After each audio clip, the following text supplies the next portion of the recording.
Oi, gente, tá no ar mais um Pod Alerge. Eu sou a Carol Barreto e comigo toda semana a Cabeção. Que maravilha, tô aqui.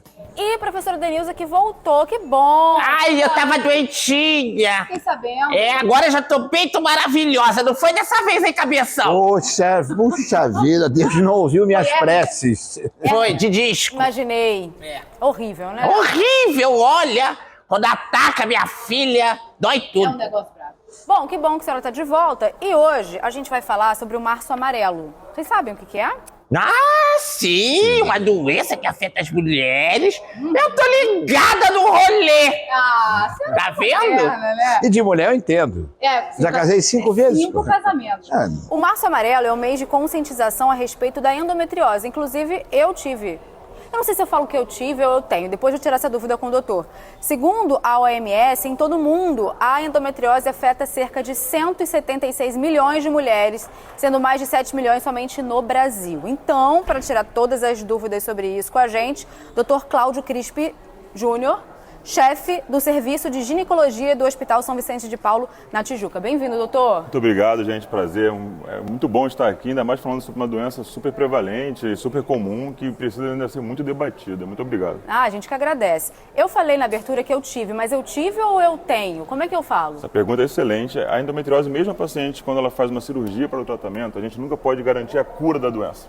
Então, a gente sempre considera que você tem a doença e ela vai ser de forma cronicamente acompanhada, tá? Certo. Então, a gente considera que você está hoje na menor carga da doença porque você fez uma citorredução, por exemplo. Você diminuiu toda a doença visível. Mas você nunca vai garantir que saíram todas as células de endométrio. Então, a gente fala que, basicamente que é uma doença crônica e que não tem cura, mas sim acompanhamento e tratamento. Perfeito. Bom, falando dos sintomas, vou falar um pouco do que eu tinha, né? Eu tinha um fluxo intenso. E um pouco de cólica. Não era uma cólica assim que me tirava completamente de circulação, mas eu precisava tomar remédio para isso. Além desse sintoma, há outros? Sim, na verdade hoje a gente acaba falando que tem cerca de 40 sintomas relacionados à doença. Não necessariamente que são da doença, mas tem relação com ela. Tá? A doença pode variar desde uma paciente que não sente nada, ela é assintomática, não sente nada mesmo, até a paciente que tem dores incapacitantes e que não consegue fazer nenhuma atividade cotidiana. Mas o principal sintoma, que é na verdade o sintoma cardinal da doença, chama-se dismenorreia, que é um termo médico para falar de cólica menstrual intensa. Não é uma cólica menstrual levíssima que a paciente nem lembra que tem.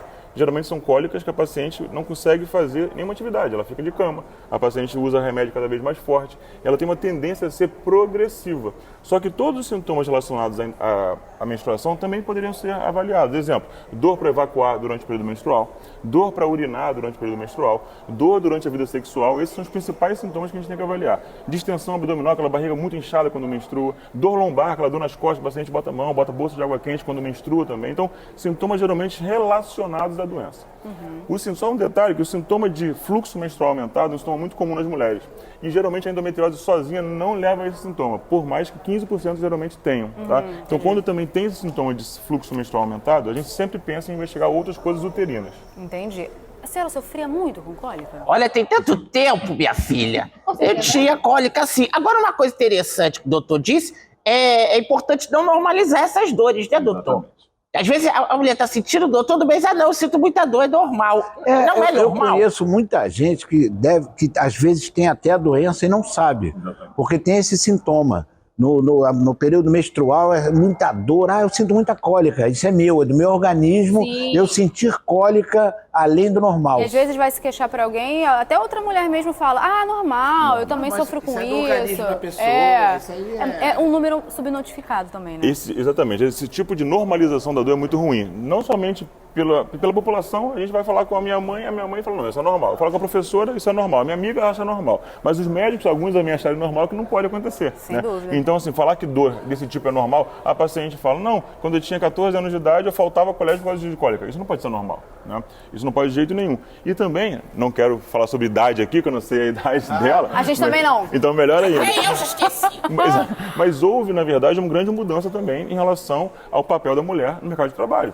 Então, antigamente, esquece o tempo, mas antigamente, a gente sabe que as mulheres tendiam a engravidar muito cedo Sim. e tinham vários filhos, geralmente. Então a mulher ficava bloqueada hormonalmente com gravidezes, desde muito nova. Então isso mascarava muitos sintomas. É aquela pergunta, poxa, tem mais endometriose hoje do que antes? Eu não sei dizer isso. A questão é que hoje tem mais diagnóstico, mais sintomas aparecendo, porque as mulheres tendem a postergar mais a gravidez. Então elas menstruam durante muito mais tempo e os sintomas aparecem mais frequentemente. E acontecia da mulher sofrer em casa também, né?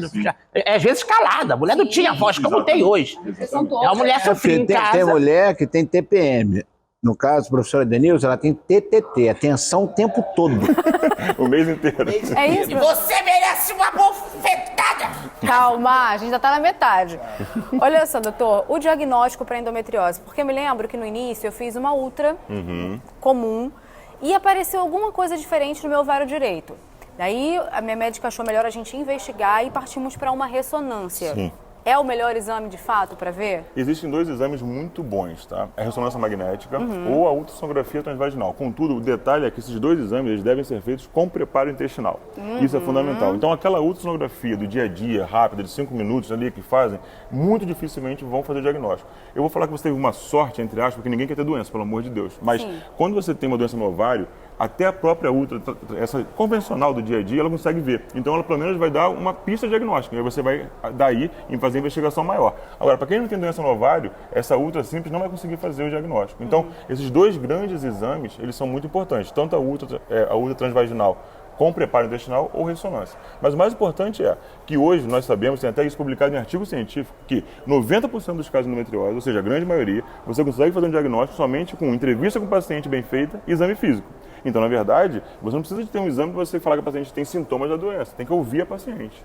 É, a escuta que acolhe também, Exatamente. né? Do não normalizador. Exatamente Entender isso. por que a paciente sofre daquilo. E você, minha querida, falar pro médico que você está sentindo é fundamental. Não tem essa de se esconder, não. Fala tudo. Falou tudo. Não vai falar mal da vizinha Até que, também. enfim, falou uma coisa certa. Não ter vergonha Tem de gente que falar. tem vergonha de falar quando a doença é Isso é relacionada uma a coisa isso. muito importante o que ela falou. Por quê? Porque quando a paciente chega pra mim e fala assim, eu não sinto nada, eu começo a perguntar, ponto a ponto. Sente Aí eu falo assim, exatamente, eu falo assim, você falou que não sentia nada. Aí eu falo assim, como é que é a sua vida sexual? Não, eu tenho dor nessa posição, eu tenho dor naquela posição. Eu falei, então você tem sintomas, né? É que ela, na verdade, achava aquilo que era normal, né? É normalizar a dor. Pois é, e a gente está falando de um assunto que para muitos é delicado. Né? Tá falando de um órgão que é delicado falar sobre isso. Muita mulher tem bloqueio porque a mãe não falou, porque a avó não falou. E assim vai. Eu sempre falei pra dona Nilza. Tudo eu falo pra ela. E aí tem que falar pro médico, não pode se esconder, não. Não pode ter vergonha de falar. Exatamente. Agora, partindo para o tratamento, né? O anticoncepcional é o mais indicado? Então, infelizmente, o hormônio nunca é bom, né? A gente sabe que tomar o hormônio ele envolve quase sempre efeitos colaterais, de diversas formas, tá? Contudo, a única forma que nós temos hoje de tentar segurar o crescimento da doença é hormonal. Então, é o bloqueio hormonal, tá? E sabemos também que a primeira linha terapêutica de tratamento para quem tem dor e tem endometriose é o hormônio, sim. É óbvio que quando você pensa em dor crônica ou dor pélvica, ou seja, a paciente tem cólica mais do que 6 meses, geralmente tem muito mais do que isso, né? Então essa paciente ela já tem uma dor pélvica crônica.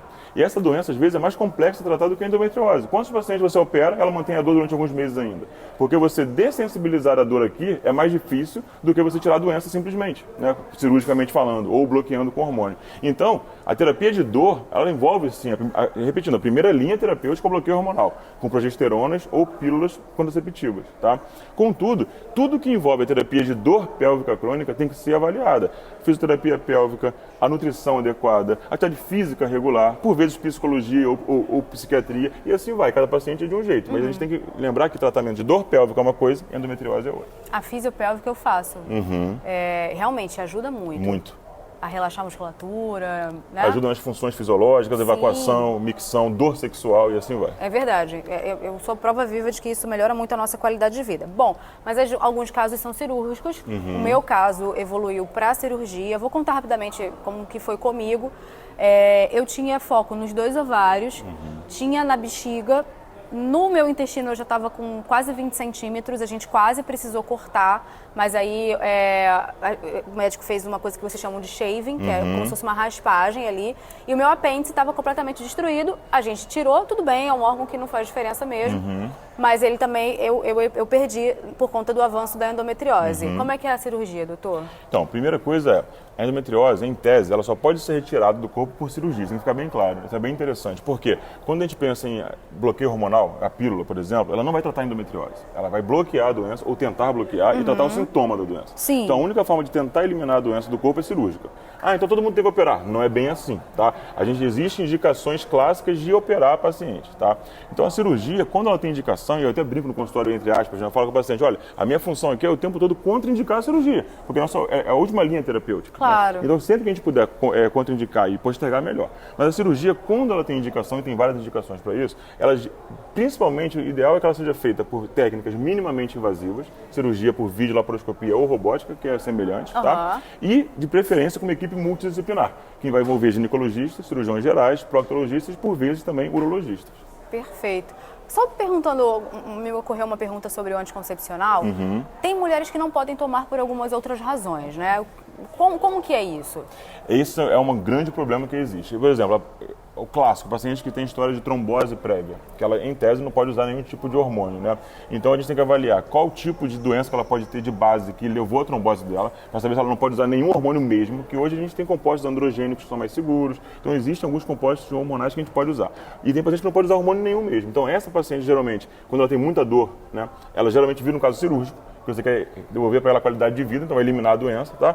E essa paciente vai ter que abusar dessas terapias adjuvantes. Ela vai ter que ter uma homeostase, toda essa questão de qualidade de vida. Alimentação, toda a diferença. Ela praticar alguma coisa regularmente em relação ao exercício físico é importantíssimo. Só que se ela não comprar essa ideia, eu até falo, a terapia de endometriose às vezes é mais sua do que a minha. Eu vou ficar aqui dando qual é a pílula melhor, você tem que usar a pílula, você vai operar ou não, mas quem vai envolver todo o tratamento crônico da doença é você. Então a paciente tem que entender isso, entendeu? Mas realmente é uma grande dificuldade nas pacientes que têm contraindicação de usar hormônio.